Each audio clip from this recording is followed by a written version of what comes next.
Hi, I'm Jay Fox, lifetime member of the NRA. Now, I'm from a small town, and as in any small town, we like our big guns. So my question to you is, what is your opinion of gun control? And don't worry, you can answer however you like.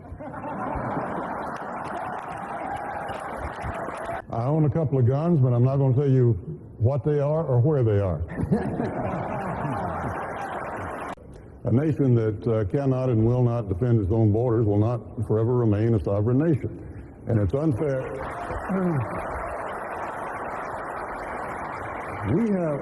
We have thousands of people standing in line in embassies around the world to become United States American citizens, to come here to get a green card, to come here and to assimilate and be a part of our culture. They are part of what has made our country great. Some of our better citizens, we all know them and love them. Now it's our country together. Theirs and ours now together. It's our home. And we now get to decide who comes into our home. And to place somebody above them or in front of them in line is the wrong thing to do. We've got to strengthen the border. We've got to enforce the border. We've got to punish employers who will not obey the law. And we've got to eliminate sanctuary cities. And say to sanctuary cities, if you continue this, we're going to cut off federal funding for you. You're not going to do it with federal money.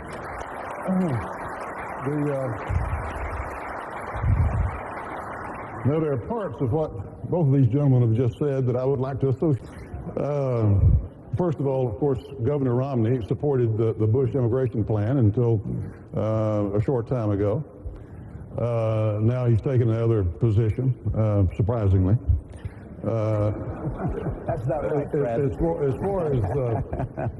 far as Mayor Giuliani is concerned, I am a little surprised the mayor says, you know, everybody's responsible for everybody that they hire, but we'll have to address that a little bit further later. I think we've all had people probably that we've hired that, in retrospect, probably is a bad decision. We're time's up for this. He did have a sanctuary city. In 1996, I helped pass the bill outlawing sanctuary cities. The mayor went to court to overturn it. So if it wasn't a sanctuary city, I'd call that a frivolous lawsuit. All right, because this was it's a target-rich environment. There's no question about it. What most of these gentlemen have said are absolutely correct. The difficulty is most of the programs that we talk about, most of the ones that get the headlines, would not begin to solve the problem. Mitt's right when he mentions entitlement. That's why I have laid out a program to not attack entitlements, but to save Social Security. Everybody talks about wanting to do something about it. Social Security, Medicare, and Medicaid are the ones that we're really going to have to reform if we're going to make any headway in the spending. So the top three, you would say Social Security? No, I didn't say that. There is the OMB has come out with a list of over 100 programs. I would take all 100 of them. The ones that are full of waste, fraud, and duplication. I filed a report in 2000 of the Governmental Affairs Committee and identified billions of dollars that we should be saving. But my point is that we're going to have to reform Social Security. We're going to have to reform Medicare. I've laid out a detailed plan that will give individual retirement accounts for people matched by the government and also re-index the way benefits are calculated initially when a person retires. And together, that program has been said by the experts already to say that have said that it would, after 75 years, make Social Security actuarially sound. I've got the only program out there that really addresses specifically one of the programs that's going to have to be reformed. Congressman Paul, Senator Thompson. Cut tax cuts for 8 years when I was in the United States Senate. Never met a tax I like. I've got a tax cut bill on the table, but I don't do pledges to anybody but the American people. Senator McCain. Senator Thompson, last week you said that you don't think Mayor Giuliani's ever been a supporter of the Second Amendment. Why do you say that? 30 seconds. No, well, the mayor has supported a wide array of gun control laws. I'm not sure there's ever one that didn't come up for consideration in terms of legislation that he didn't support, signing ceremonies with people in President Clinton's cabinet and that sort of thing when they came up. The Second Amendment is not a choice thing. I mean, it's in the Constitution of the United States. That's a protection that the people have against infringement in the government. The case that the mayor refers to is the Washington, D.C. case, and they were taking the same position basically the mayor took as far as the city of New York is concerned. They said, you know, it'll make a safer city if we outlaw law-abiding citizens having the right to possess a firearm. It didn't make them a safer city. The D.C. Court of Appeal held that it was a violation of their Second Amendment rights, and hopefully the Supreme Court will uphold the D.C. Court. Mayor, 30 seconds. The young lady's question is premised on if abortion becomes illegal. Right. That presumes Roe versus Wade is overturned, which I think should be our number one focus right now, and that has to do with the kind of Supreme Court justices we put on the bench. I'm getting there. That would mean that it goes back to the states, and then the states would have to outlaw it at an earlier stage than they outlaw it now. Then the question would be, who gets penalized and what should the penalty be? I think it should be fashioned along the same lines it is now. Most states have abortion laws that pertain and prohibit abortion after viability, and it goes to the doctor performing the abortion, not the girl or the young girl or her parents, whoever it might be.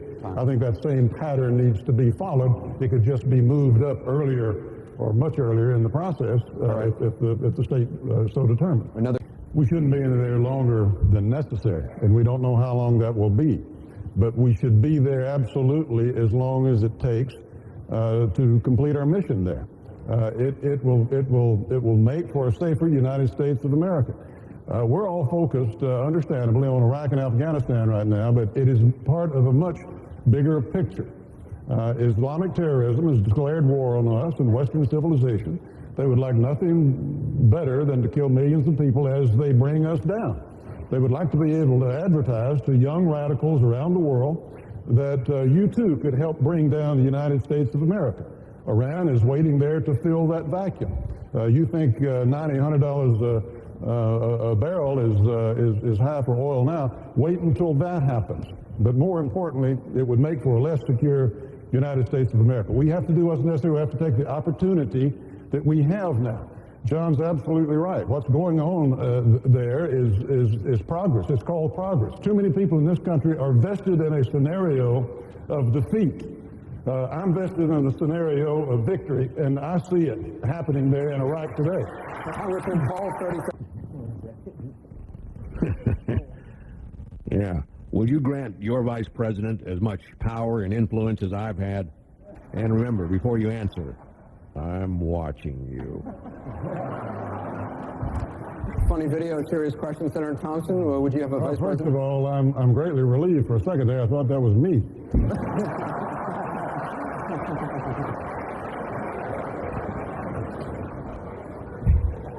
The power of the vice president. I think that the vice president, of course, has a dual role.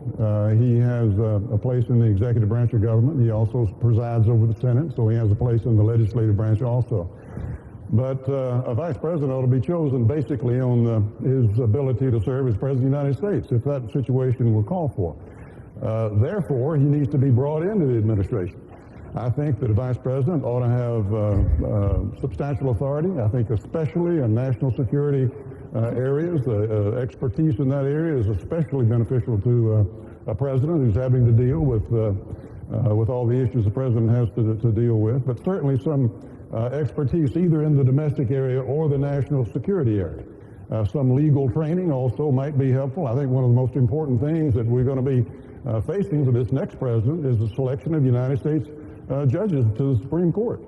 So I think that all those are things that you have to take into consideration and deciding what kind of authority the vice president should have. But basically, he should have the authority that the president gives him, and he should adhere to that authority.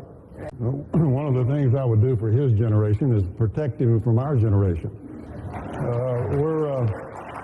He's absolutely right. We're spending his money, we're spending his children's money, and we're spending the money of kids yet to be born. In 2017, Social Security will be in the red.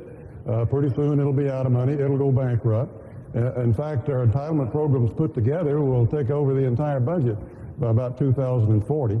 So that's why I get back to the point I made earlier. All these programs that we talk about in the news every day are a thimbleful in the ocean compared to the entitlement tsunami that's coming to hit us. Now, we can do some things now, as I've proposed about Social Security, without having to really hurt anybody and give people to invest for their future while they're still working. Or we can wait and let our grandkids or children, depending on how old they are, solve this problem that we have left them. It's not only a fiscal issue, it's a moral issue as far as I'm concerned.